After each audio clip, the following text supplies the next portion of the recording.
These two film scanners have shaped how you think film is probably supposed to look. The Nitsu HS1800 and the Fujifilm Frontier. One of these is Frontier and one of these is Nitsu.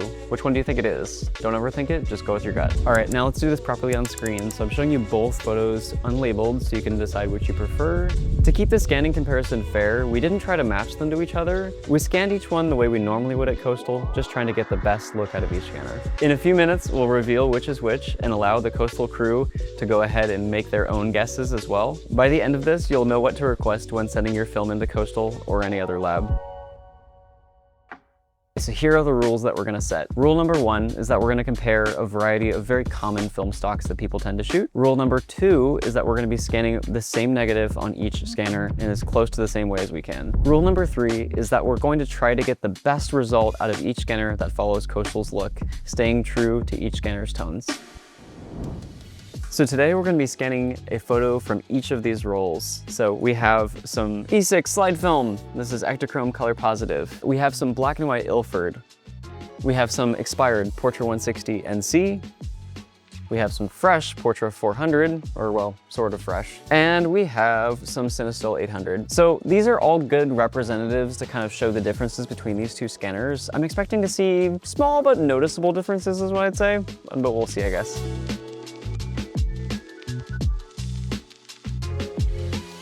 So I'm gonna go back and forth with these photos. Some of these are scanned on the Frontier, some of these are scanned on the Nitsu, and I'm not gonna reveal right now which is which, but I was actually really quite surprised by some of these. I think if I look at, for example, the first example that I have is a slide photo. It's interesting, like they both captured a slightly different perspective on the image. They captured different colors. Slide example is gonna be probably the most obvious, I would say. The left photo is the Nitsu and the right photo is the Frontier. This isn't a particular surprise to me. The Nitsu is just much better for slide film. You're gonna get a lot better dynamic range, and then the additional tone adjustments of the DSA menu allow for correction for, this is an expired roll of slide film, so it has some kind of funky color casts. And the Frontier one is very accurate to the slide, although I do prefer the Nitsu interpretation because it's just more pleasing generally, even if it's maybe a little less accurate to what it looks like on a light table. Especially for medium format, you do get a bit of a resolution advantage with the Nitsu versus the Frontier. The Frontier is gonna be a bit of a smaller file, and you notice that when we're zoomed in to 100%, the Nitsu file is just zoomed in a bit more.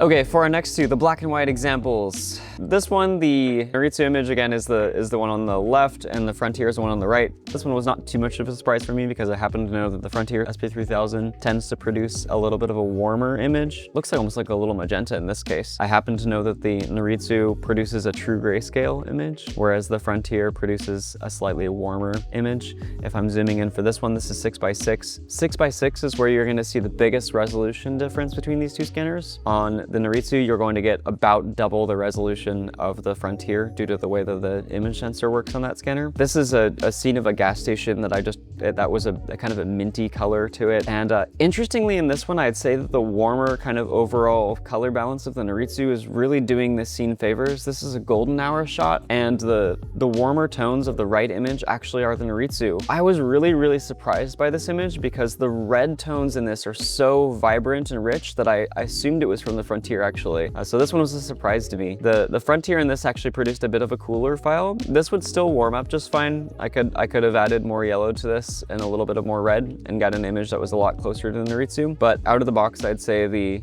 Nitsu image was a little closer to what I would have preferred for this scene. Interestingly enough, they do have pretty similar dynamic range. This is an overexposed image, so the dynamic range of the scene fits into both scanners pretty well. This is an example too where there's a lot of detail in this negative, and the extra resolution of the Nitsu definitely comes in handy. You can read the business hours on the front of this business super clearly, whereas they're a little bit less distinct on the Frontier one, which is, I guess, where you start seeing resolution advantages.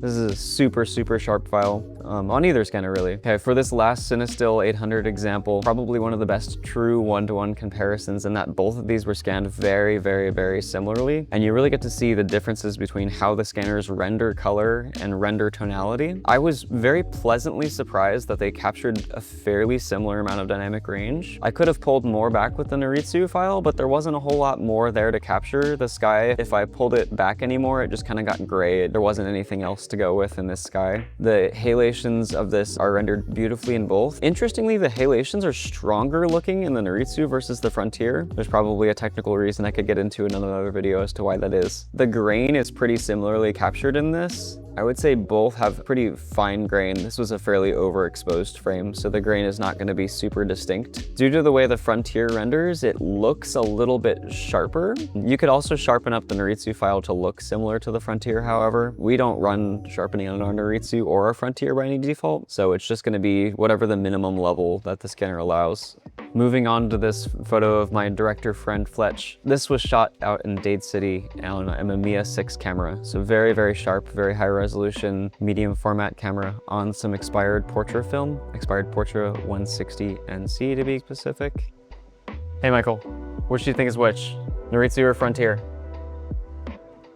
Frontier, Nitsu. Hey Dan. Yeah. One of these is Frontier and one of these is Nitsu. Which do you think is which? Jeez. I'm guessing this one here is Frontier and that's the Nitsu. Hey Stove. Which do you think is which? Frontier or Nitsu?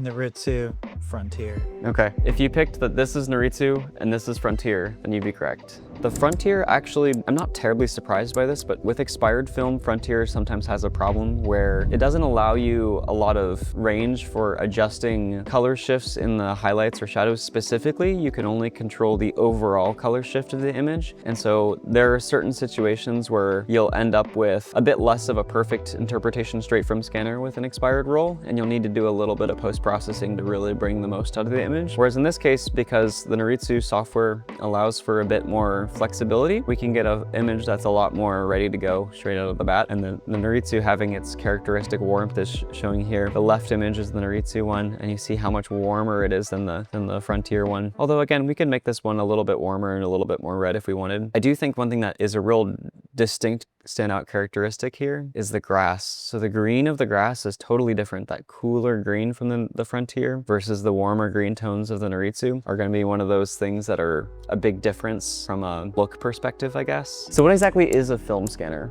A film scanner is basically just a device that takes a picture of a negative and turns it into a positive. Then how it does that is kind of complicated, and it's not really the same as a camera would, right? So these lab scanners are really special because they're doing it with the end goal of making a print from the picture. They weren't necessarily meant to just be first and foremost for posting on your Instagram, right? Social media didn't exist when these scanners were made. That gives us this really magical look that a lot of other methods of scanning just don't have. This is a Fujifilm Frontier SP3000. It's probably the most iconic film scanner ever made, in my humble opinion. I think a lot of people would probably agree with that. It's a scanner from the early 2000s. You know, they made these up until maybe 2004, 2005, and started in the 90s.